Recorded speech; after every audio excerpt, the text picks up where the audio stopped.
Hey, it's a fiend. A funky fiend. Please check your quality settings, otherwise it's gonna look like the same way I feel right now. But please, enjoy. Casey Anthony. A name that's like an STD. Saying her name out loud 3 times in a mirror makes my soul try to escape through my chapped ass. She's like the human equivalent of a wet band-aid in a public pool. Casey Anthony's mugshot looks like the spirit animal of every coke dealer's girlfriend. The kind of face that says, I haven't slept in 4 days, but I can still bump a line off of a Waffle House menu and successfully haggle with Satan over the terms and conditions of my own soul. I mean, her pupils are so goddamn dilated, if you look into them for too long, you'll see your own past mistakes. She slipped through the legal system like a greased up ferret, and now she's giving legal advice. She should be an unsolved mystery, a cautionary tale told at sleepovers to scare children, not a walking LinkedIn endorsement for getting away with murder. If this woman can walk free and become a legal expert, then I demand Charles Manson get a TED Talk on conflict resolution and Bernie Madoff giving budgeting advice. This whole situation makes you question if justice is real, if karma actually works, and why the she's suddenly giving legal advice on TikTok like some unholy phoenix. I mean, this is like hearing that Harvey Weinstein just got hired as an HR director, or that R. Kelly's opening a daycare. The justice system really f***ed us with this one. This is why I trust Judge Judy more than an actual court. At least she would have called bull instead of letting a jury full of Florida retirees and guys named Todd fumble one of the biggest trials of the century like a divorced dad texting his ex after 6 shots of whiskey. Florida's out here birthing gator wrestlers, meth addicts, and women who can dodge murder charges. Florida is the only place on earth where you can wrestle a cop, rob a Wendy's with an iguana, and dodge a murder charge all in the same afternoon. I did the second one. I mean, leave it to the Sunshine State to take a floating home all the way to the Supreme Court. But since everyone's covering her return, let's talk about the real issue. The flaws in our justice system back in 2011, how much or how little we've actually improved, and what still needs to be fixed. And the bigger question, what does any of this even mean? To recap, on June 16th of 2008, 3-year-old Kaylee Marie Anthony was last seen alive in Orlando, Florida. At the time, her 22-year-old mother, Casey Anthony, was living with her parents, Cindy and George Anthony. Their household was marked by tension, frequent arguments, mistrust, and deception. Cindy often confronted Casey over her lack of responsibility as a parent, financial dependency, and carefree partying lifestyle, behavior completely detached from the realities of motherhood. These conflicts intensified throughout May and early June, reaching a breaking point by mid-June. So, on the morning of June 16th, Casey reportedly argued with Cindy again, allegedly about Casey's parenting choices and irresponsibility. Casey claimed she was taking Kaylee to a babysitter named Zanny, who she later admitted, after leading police astray, never actually existed. George reported seeing Casey and Kaylee alive approximately around 12:50 p.m. that day. This sighting would become the last credible confirmation of Kaylee's life. Between roughly 1 p.m. and 3 p.m., something critical happened. At 2:49 p.m., someone, likely Casey, who predominantly used Firefox, searched foolproof suffocation with, a spelling error because she's not that smart, on the Anthony family computer, hinting at a possible panic or even premeditation. Now, I'm no investigator, but if you're Googling foolproof suffocation at 2:49 in the afternoon and the only other person in the house stops breathing shortly after, that's called a giant flashing neon bright baby blue clue. And let's be real, if you have to Google how to kill someone, you're already too stupid to get away with it. That's like searching how to stab someone without getting blood on your favorite shirt. If you need instructions, maybe crime isn't for you. Just walk yourself to the nearest police station and save everyone the paperwork. Now, if Casey Anthony was responsible, quote unquote, she owns her own private investigation company, don't whack me, the events might have unfolded as follow. Kaylee's death likely occurred through suffocation during that short window. The family backyard fits in here somewhere thanks to cadaver dogs sniffing for human decomposition. Casey probably concealed Kaylee's body quickly in the trunk of her Pontiac Sunfire, supported later by forensic evidence and cadaver dogs alerts. And for a second, let's just stop and talk about the human part of this story. What was Kaylee thinking? A 3-year-old child, barely old enough to form full sentences, trapped in the final moments of her life at the hands of the one person meant to protect her. What does a child even comprehend in a moment like that? Is there confusion? A desperate attempt to reach out for comfort? Does she call out for her mother, not realizing her mother is the one taking her breath away? You know, looking for words for how I feel like when I come to think about it is that it shakes me. But even then, it just doesn't feel like it's enough, or it's not even the right words to use. I remember Chris Watts' confession when he described the look in his daughter's eyes as she realized what was happening. That primal, desperate plea for life. And if we think about Kaylee, we have to wonder, was she scared? Did she try to understand why her mother, the person she trusted most in the world, suddenly became the monster in the room? Or did she, in her innocence, still believe she was safe? That's the part that stays with me, at least. Not the lies, not the courtroom theatrics, not the absurd media circus that followed. It's the thought of a child betrayed in the most final, irreversible way. And no matter how much time passes, no matter how many cases like this I hear about, I don't think I ever fully processed that loss of humanity. And I shouldn't. Because the day that stops haunting me is the day I've lost something in myself. I tend to try to avoid true crime shows. My imagination easily gets the best of me, and empathizing with the victim's perspective often leaves me feeling overwhelmed with sadness. Between 4 p.m. and 7 p.m., Casey likely grappled with her next steps. Strikingly, around 7 p.m., she arrives at her boyfriend Tony Lazzaro's apartment, composed and calm, showing no outward signs of distress or panic, behavior that later raised suspicion. Because, you know, most parents lose their minds when their kid goes missing. The full panic mode.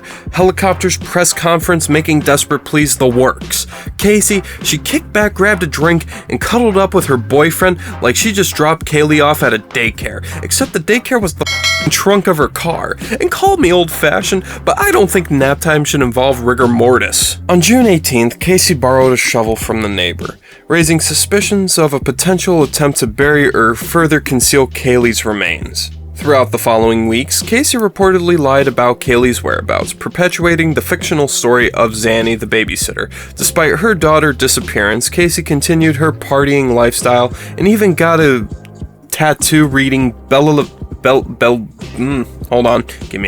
Vita, or Beautiful Life. Jesus Christ, I had a stroke. On June 27th, Casey abandoned her vehicle, likely due to the overwhelming odor of decomposition emerging from the trunk, noted by her friend saying, "It smells like something died in here." When her parents retrieved the car on July 15th, Cindy Anthony immediately noticed the smell and reported Kaylee missing. Dr. Arpid Vass, a forensic expert from Oak Ridge National Laboratory specializing in decomposition, testified that human decomposition odor would become noticeable within 24 to 48 hours after death, especially in Florida's summer heat exceeding 90 degrees Fahrenheit or 32 degrees Celsius for you non-Americans. For the intense odor described by witnesses, including Cindy and law enforcement, Kaylee's body would realistically have remained in Casey's car trunk for approximately 2 to 5 days at minimum, with an ideal estimate of 3 to 7 days. And finally, on December the 11th of 2008, Kaylee's remains were discovered near the Anthony home, wrapped hastily in garbage bags and duct tape covering the skull, strongly suggesting that this was a panic disposal rather than a carefully executed crime. And despite significant circumstantial evidence, including the suspicious behavior, forensic indicators, and repeated deception, the case lacked explicit, conclusive forensic proof. Ultimately, this created reasonable doubt, resulting in Casey Anthony's acquittal on murder charges. What the f***? Shakespeare would have written a 5-act tragedy about Casey, but even he wouldn't known how to end it, because in his place, at least the guilty people usually die. And if you sat through the whole thing, you wouldn't be asking, who was I supposed to root for? You'd be wondering, was this a murder case or an improv exercise, where Casey and her defense team just kept lying until the cops showed up?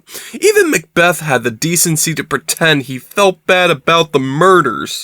Now, this is an abridged version of events. If you're looking for a full in-depth breakdown of every twist and turn of this trial and case, there are plenty of true crime channels that cover this case in excruciating detail. Call Me Chris made a video about the whole thing. It was a really good watch, and I used it for the basis of this video.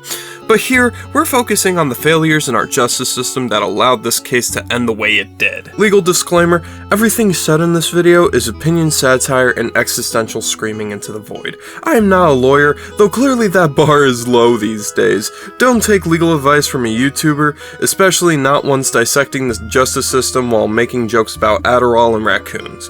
If you're facing legal trouble, call a real attorney, or at least someone who isn't doing commentary with a cartoon avatar. So with that out of the way, to what extent should the principles of reasonable doubt be applied to ensure fairness without becoming a veil for overlooking compelling evidence? It prompts us to reflect on the balance between protecting individual rights and pursuing the truth.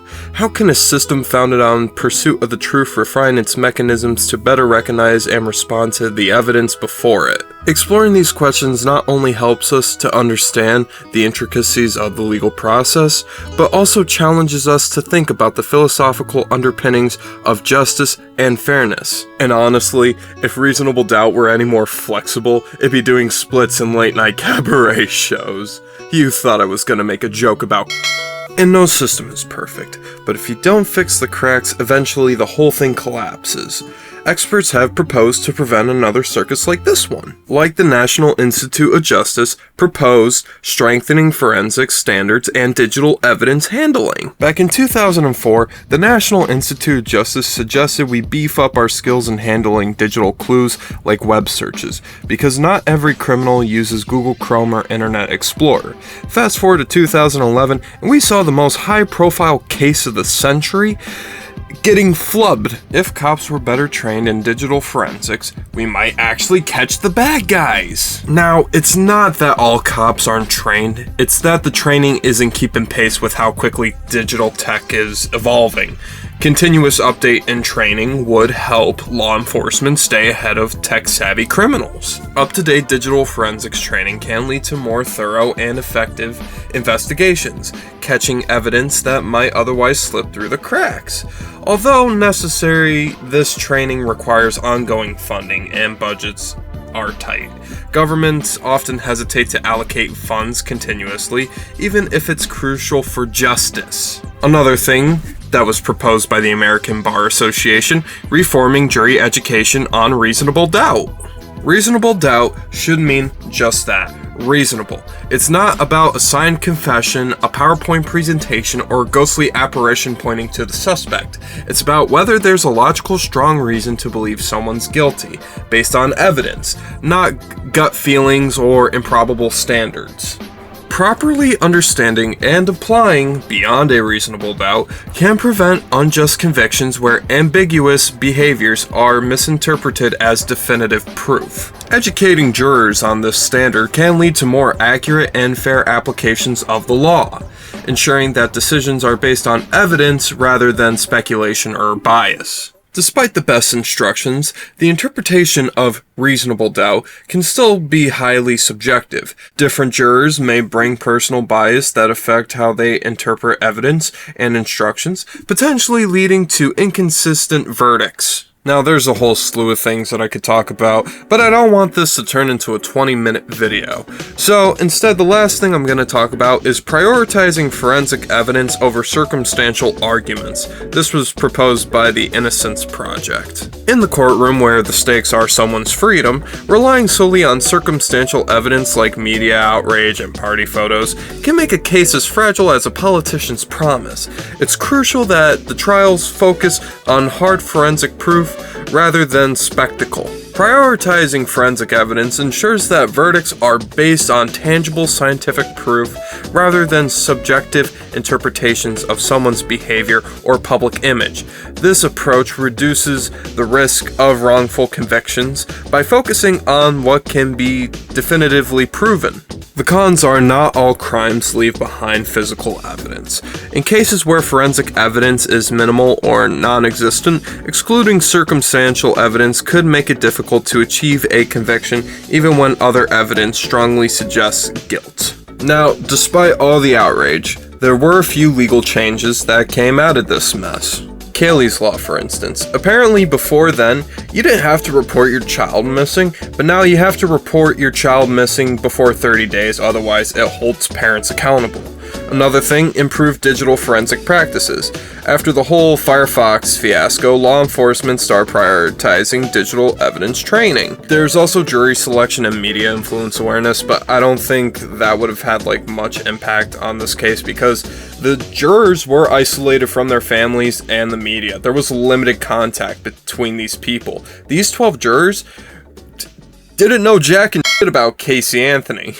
The Casey Anthony trial wasn't just controversial, it was statistically improbable. Cases with this much circumstantial evidence rarely end in acquittal. Studies show that in high-profile murder trials, conviction rates are significantly higher, often upwards of 70 to 80%. Yet here we are, with one rare case where overwhelming suspicion wasn't enough. A trial that was statistically rare, not because it was a mystery, but because a series of failures aligned in a way that rarely happens. And it wasn't just the justice system that failed, law enforcement did too. The police and the FBI overlooked key evidence, wasted time chasing false leads, and failed to act on red flags that maybe, just maybe, would have changed the outcome. A botched investigation left room for reasonable doubt where there should have been none. But let's not lose sight of the real takeaway here. A child died at the hands of her own mother, allegedly. And despite everything, despite the lies, the evidence, the trial, Casey Anthony now has the freedom to walk away and somehow platform herself as a legal advocate. A person who dodged justice now gets to act like she understands it. That's not irony, that's a slap in the face to every real victim who never got their day in court. And Casey Anthony isn't the only one who walked free. The justice system has failed before, and it will fail again. Cases like Brooke Schuyler Richardson, for instance. Richardson was acquitted after secretly giving birth and burying her newborn in the backyard. Or a father who was wrongfully convicted of smothering his son before evidence later proved his child died of pneumonia. Or Jacqueline Dwalaby's parents were accused of her murder with little evidence, leading to a conviction that was later overturned, leaving the case unsolved. The same pattern repeats. Child victims don't get justice. This isn't just about one case, it's about a broken system that continues to fail the most vulnerable. If nothing changes, we'll be right back here again. A different case, a different name, but the same damn story.